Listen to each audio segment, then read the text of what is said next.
दोस्तों, क्या आपको पता है कि इंडिया में जो सिविल केसेस लड़ा जाता है उनमें से 66% केस प्रॉपर्टी रिलेटेड होता है, जहां अबाउट 1 करोड़ लोग प्रॉपर्टी डिस्प्यूट से जूझ रहे हैं और जहां 25 लाख हेक्टेयर एकर्स का लैंड इस डिस्प्यूट में फंसा है पूरे देश भर में, जो इन्वेस्टमेंट वर्थ होगा $200 बिलियन का।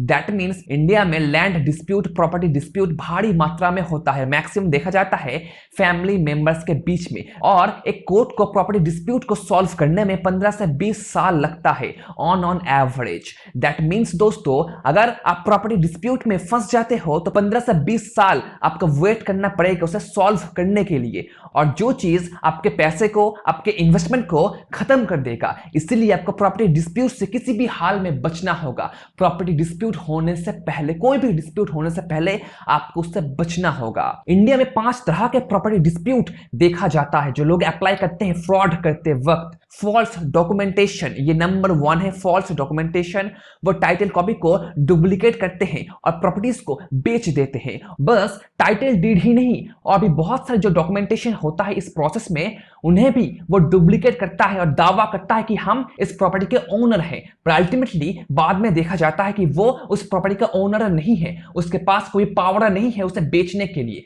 तो आप फंस सकते हैं अगर आप ऐसा प्रॉपर्टी परचेस करते हो तो।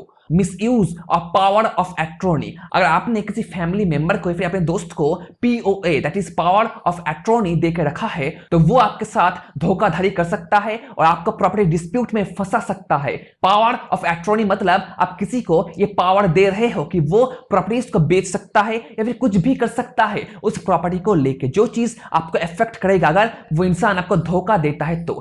पावर ऑफ एट्रॉनी इसलिए इस्तेमाल किया जाता है कि आप किसी दूसरे शहर में रहते हो और आप किसी को भेज रहे हो उस प्रॉपर्टी को बेचने के लिए, इसलिए POA इतना इंपॉर्टेंट है। वो आपको अलाउ करता है प्रॉपर्टीज को बेचने के लिए किसी के थ्रू, पर वो इंसान जिसे आप भेज रहे हो वो आपको फंसा सकता है, डिस्प्यूट में फंसा सकता है, फ्रॉड का शिकार आप हो सकते हो। इसलिए किसी को भी POA देने से पहले एक बार और सोचना, दोबारा सोचना एंड देन अप्रूव करना। और अगर आप एक बायर हो तो देख लेना कि एग्जैक्ट ओनर कौन है और किससे आप प्रॉपर्टी खरीद रहे हो, तो आप डिस्प्यूट से बचे रहोगे। अच्छा, आपने शायद देखा होगा या फिर सुना होगा जरूर कि आपने किसी को प्रॉपर्टी लीज पे दिया है, मतलब वो खेती बाड़ी कर रहा है उस लैंड के ऊपर, फिर प्लॉट के ऊपर कुछ भी कर रहा है, आपने उसे लीज पे दिया है, भाड़े पे दिया है। वो प्रॉपर्टी, वो लैंड, वो प्लॉट उसके कब्जे में है, अबाउट 10 से 15 साल वो कब्जा कर रहा है। तो भीतर भीतर वो इंसान एक डॉक्यूमेंट प्रिपेयर कर लेता है, बताता है कि हम इस प्रॉपर्टी के कुछ परसेंटेज का ओनर है, और जब आप प्रॉपर्टी को बेचने जाते हो तो आपको पता लगता है कि उसने एक डॉक्यूमेंट तैयार कर लिया है जिससे वह कह सकता है कि हम इस प्रॉपर्टी के भी ओनर हैं। दैट मीन्स आपको उसे कुछ पैसा देना होगा सेल करते वक्त, नहीं तो वो साइन नहीं करेगा।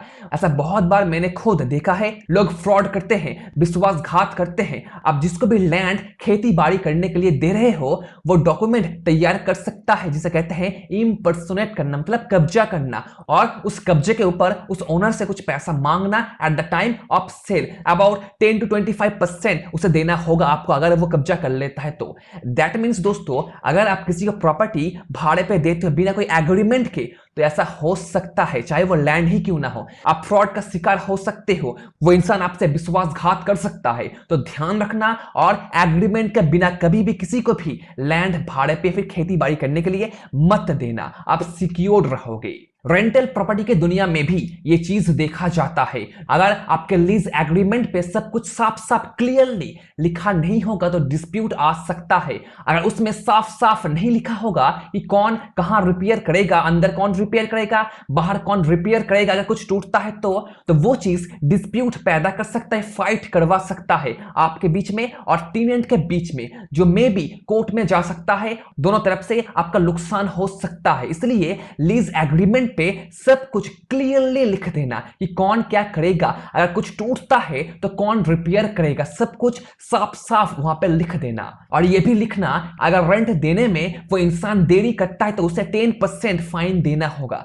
मैक्सिमम लोग ये नहीं करते, पर अगर आप चाहते हो कि आप सिक्योर रहो तो आपको एटलीस्ट 10% ओवर चार्ज करना होगा जब भी वो रेंट देने में देरी करे। मतलब लीज एग्रीमेंट पे लिखा है कि आपको 5 से 8 तारीख के अंदर रेंट देना होगा। अगर अगर आप नहीं देते हो तो आपको 10% फाइन देना होगा, जो एब्सोल्युटली लीगल होगा, इस लीज एग्रीमेंट पे लिखा है। तो आप ये कर लेना, आप सिक्योर्ड रहोगे रेंटल प्रॉपर्टी इन्वेस्टिंग की दुनिया में। अगर आप परचेस कर रहे हो प्रॉपर्टी किसी बिल्डर से, तो ऑक्यूपेंसी सर्टिफिकेट में डिस्प्यूट आ सकता है। वो बिल्डर प्रॉपर्टी को डिलीवर करने में डिले कर सकता है, जो अल्टीमेटली डिस्प्यूट में कन्वर्ट हो जाएगा। या फिर वो बिल्डर कह सकता है कि हम इस प्रॉपर्टी को ऑन टाइम कंप्लीट नहीं कर पाएंगे, जिससे आप फंस सकते हो। हाँ, मुझे पता है कि रेरा है, वो आपको प्रोटेक्ट करेगा। अगर कोई बिल्डर टाइम पे प्रॉपर्टी डिलीवर नहीं करता तो उसे फाइन देना पड़ेगा। पर दोस्तों, लॉज में लूप होल होता है, वो बिल्डर वहां से निकल जाएगा, फंस जाओगे आप खुद।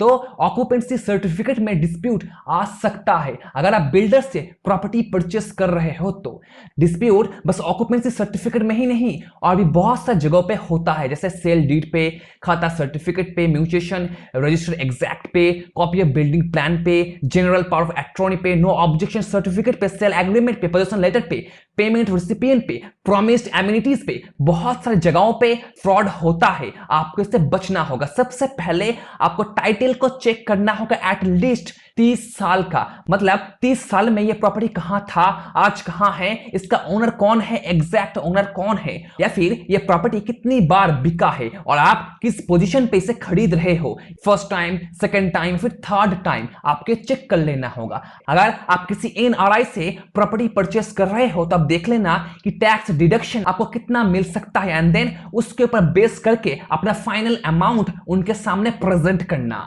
नाउ मैं आपको बता दूं, मैं कोई लॉयर नहीं हूं। कुछ भी करने से पहले एक ट्रस्टेड लॉयर से डिस्कस जरूर करना, एंड देन आगे बढ़ना, इन सब चीजों को चेक करना, उनसे ही चेक करवाना जो ट्रस्टेड है या फिर उनके पास अथॉरिटी है इन सब को चेक करने की, तभी आप सिक्योर रहोगे।